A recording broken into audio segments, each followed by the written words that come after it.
when we go into these inner realms within us, it is an epic quest. It really is. And if I'm going on an epic inward quest, I'm going to be the superhero in my own inward journey. And every one of these skills are my superpowers. And I'm uncovering these dormant superpowers. And when I can utilize them in my own inner realm, then they are powerful as all get out when I can use them in the world around me. And that just ignites the superpowers in others, right? They're like, oh, I've got the superpower too.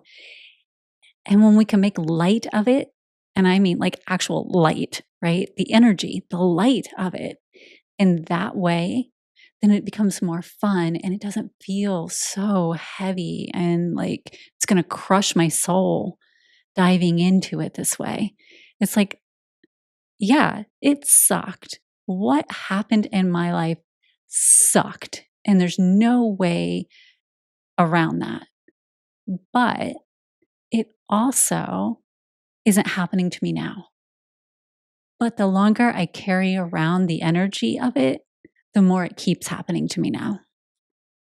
And the only way to stop that is to ignite those superpowers that I know I have, go in and get rid of it.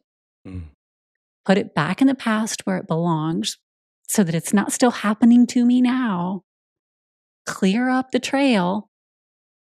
Be like Dr. Strange in this one, right? Cut that energetic trail, send it back to the past. Cut the Dormammu train, right? I don't want to keep cycling and cycling in an endless loop, infinite loop. No. A bargain. No more Dormammu. We're done. We're going to cut it and we're going to be done.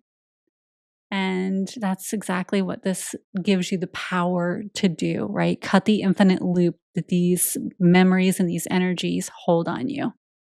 And you can envision yourself being your own version of Dr. Strange if you want, going in and just cutting those infinite loops with sympathy, empathy, compassion. However, if you already have empathy, then do it with compassion and then help others do the same.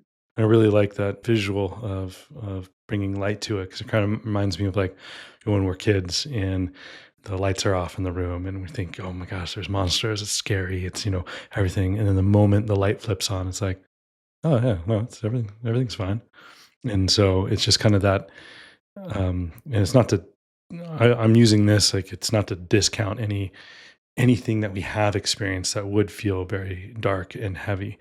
But sometimes just kind of flipping on that light that you're saying is a way out. It's the way through that you're talking about. And to remind us like, hey, it's not happening right now. And so, how can I better position myself now and the future by moving through something, versus feeling like the light is always off, even though I'm attempting to turn it on. Yes. And so it just kind of clears that path. And so I that was like just a good visual. And I'm sure there are situations in people's lives that, that's a very reductive analogy. And so, I do apologize for that, but this is mainly for kind of situations where we tend to,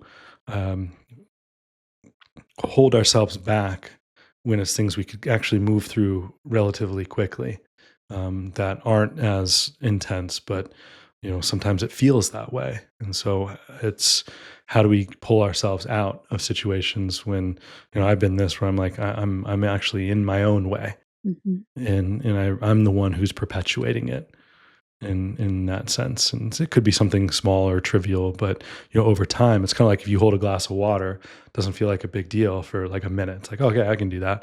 If you hold it for 30 minutes, it's like, and you hold it for 2 hours and you might feel like your arm's going to fall off. It's like, well, the weight of the water never shifted, right?